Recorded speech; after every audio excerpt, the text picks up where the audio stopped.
Genesis chapter 39. Joseph was brought down to Egypt. Potiphar, an officer of Pharaoh's, the captain of the guard, an Egyptian, bought him from the hand of the Ishmaelites that had brought him down there. Yahweh was with Joseph, and he was a prosperous man.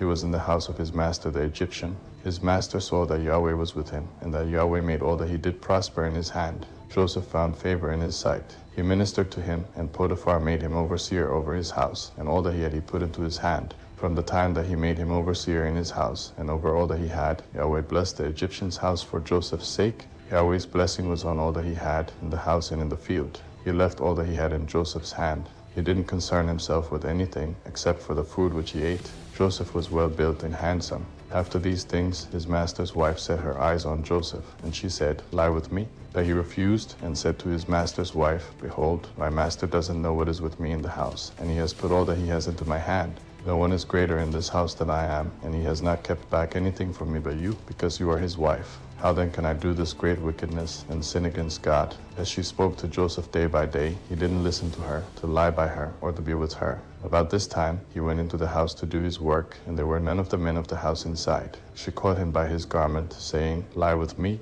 He left his garment in her hand and ran outside. When she saw that he had left his garment in her hand and had run outside, she called to the men of her house and spoke to them, saying, "Behold, he has brought a Hebrew into us to mock us. He came into me to lie with me, and I cried with a loud voice. When he heard that I lifted up my voice and cried, he left his garment by me and ran outside." She laid up his garment by her until his master came home. She spoke to him according to these words, saying, "The Hebrew servant, whom you have brought to us, came into me to mock me, and as I lifted up my voice and cried, he left his garment by me and ran outside." When his master heard the words of his wife, which she spoke to him, saying, "This is what your servant did to me," his wrath was kindled. Joseph's master took him and put him into the prison, the place where the king's prisoners were bound, and he was there in custody. But Yahweh was with Joseph, and showed kindness to him, and gave him favor in the sight of the keeper of the prison. The keeper of the prison committed to Joseph's hand all the prisoners who were in the prison.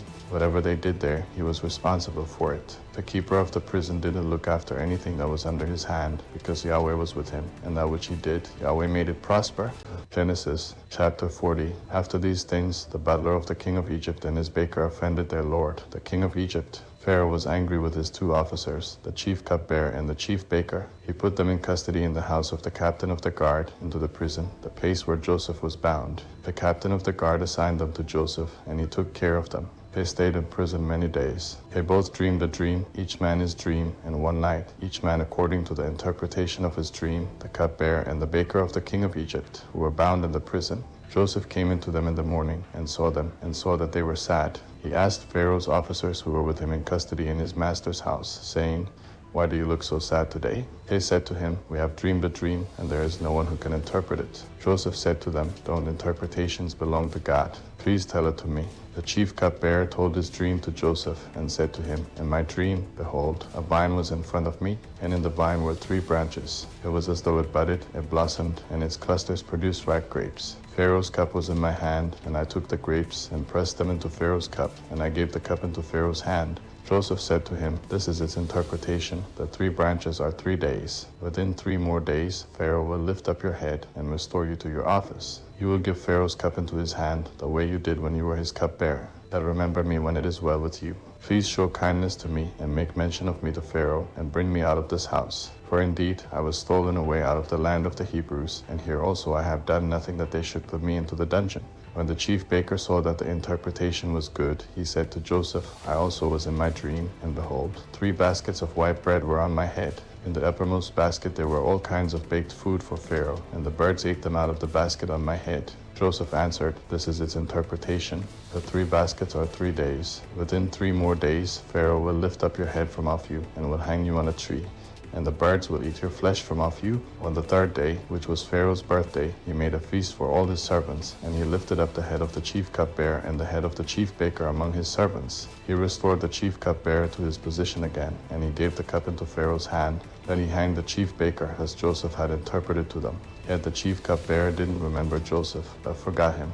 Genesis chapter 41. At the end of 2 full years, Pharaoh dreamed, and behold, he stood by the river. Behold, 7 cattle came up out of the river. They were sleek and fat, and they fed in the marsh grass. Behold, 7 other cattle came up after them out of the river, ugly and thin, and stood by the other cattle on the brink of the river. The ugly and thin cattle ate up the 7 sleek and fat cattle. So Pharaoh awoke. He slept and dreamed a second time, and behold, 7 heads of grain came up on one stalk, healthy and good. Behold, 7 heads of grain, thin and blasted with the east wind, sprung up after them. The thin heads of grain swallowed up the 7 healthy and full ears. Pharaoh awoke, and behold, it was a dream. In the morning his spirit was troubled, and he sent and called for all of Egypt's magicians and wise men. Pharaoh told them his dreams, but there was no one who could interpret them to Pharaoh. Then the chief cupbearer spoke to Pharaoh, saying, I remember my faults today. Pharaoh was angry with his servants and put me in custody in the house of the captain of the guard. With the chief baker, we dreamed a dream in one night. He and I each man dreamed according to the interpretation of his dream. There was with us there a young man, a Hebrew, servant to the captain of the guard, and we told him, and he interpreted to us our dreams. He interpreted to each man according to his dream. As he interpreted to us, so it was. He restored me to my office, and he hanged him. Then Pharaoh sent and called Joseph, and they brought him hastily out of the dungeon. He shaved himself, changed his clothing, and came into Pharaoh. Pharaoh said to Joseph, I have dreamed a dream, and there is no one who can interpret it. I have heard it said of you that when you hear a dream you can interpret it. Joseph answered Pharaoh, saying, It isn't in me. God will give Pharaoh an answer of peace. Pharaoh spoke to Joseph, In my dream, behold, I stood on the brink of the river, and behold, 7 fat and sleek cattle came up out of the river. They fed in the marsh grass. And behold, 7 other cattle came up after them, poor and very ugly and thin, such as I never saw in all the land of Egypt for ugliness. The thin and ugly cattle ate up the first 7 fat cattle, and when they had eaten them up, it couldn't be known that they had eaten them, but they were still ugly, as at the beginning. So I awoke. I saw in my dream, and behold, 7 heads of grain came up on one stalk, full and good. And behold, 7 heads of grain, withered, thin, and blasted with the east wind, sprung up after them. The thin heads of grain swallowed up the 7 good heads of grain. I told it to the magicians, but there was no one who could explain it to me. Joseph said to Pharaoh, The dream of Pharaoh is one. What God is about to do he has declared to Pharaoh. The 7 good cattle are 7 years, and the 7 good heads of grain are 7 years. The dream is one. The 7 thin and ugly cattle that came up after them are 7 years, and also the 7 empty heads of grain blasted with the east wind.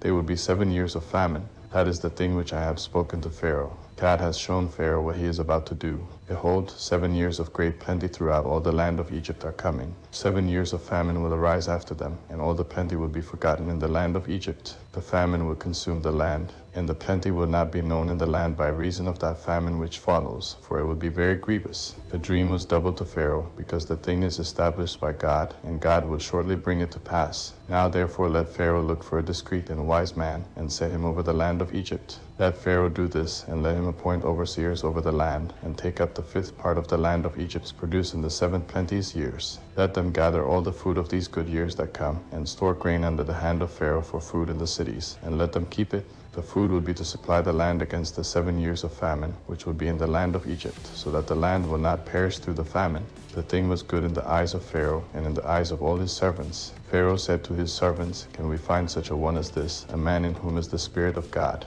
Pharaoh said to Joseph, Because God has shown you all of this, there is no one so discreet and wise as you. You shall be over my house. All my people will be ruled according to your word. Only in the throne I will be greater than you. Pharaoh said to Joseph, Behold, I have set you over all the land of Egypt. Pharaoh took off his signet ring from his hand, and put it on Joseph's hand, and arrayed him in robes of fine linen, and put a gold chain about his neck. He made him ride on the 2nd chariot which he had. They cried before him, Bow the knee. He set him over all the land of Egypt. Pharaoh said to Joseph, I am Pharaoh. Without you no man shall lift up his hand or his foot in all the land of Egypt. Pharaoh called Joseph's name Zaphanath-Paneah. He gave him Asenath, the daughter of Potiphar, a priest of On, as a wife. Joseph went out over the land of Egypt. Joseph was 30 years old when he stood before Pharaoh, king of Egypt. Joseph went out from the presence of Pharaoh, and went throughout all the land of Egypt. In the 7 plenteous years the earth produced abundantly. He gathered up all the fruit of the 7 years which were in the land of Egypt, and laid up the food in the cities. He stored food in each city from the fields around that city. Joseph laid up grain as the sand of the sea, very much, until he stopped counting, for it was without number. To Joseph were born 2 sons before the year of famine came, whom Asenath, the daughter of Potiphar, a priest of On, bore to him? Joseph called the name of the firstborn Manasseh, for, he said, God has made me forget all my toil and all my father's house. The name of the second he called Ephraim, for God has made me fruitful in the land of my affliction. The 7 years of plenty that were in the land of Egypt came to an end. The 7 years of famine began to come, just as Joseph had said. There was famine in all lands, but in all the land of Egypt there was bread. When all the land of Egypt was famished, the people cried to Pharaoh for bread, and Pharaoh said to all the Egyptians, Go to Joseph. What he says to you, do. The famine was over all the surface of the earth. Joseph opened all the storehouses and sold to the Egyptians. The famine was severe in the land of Egypt. All countries came into Egypt to Joseph to buy grain, because the famine was severe in all the earth.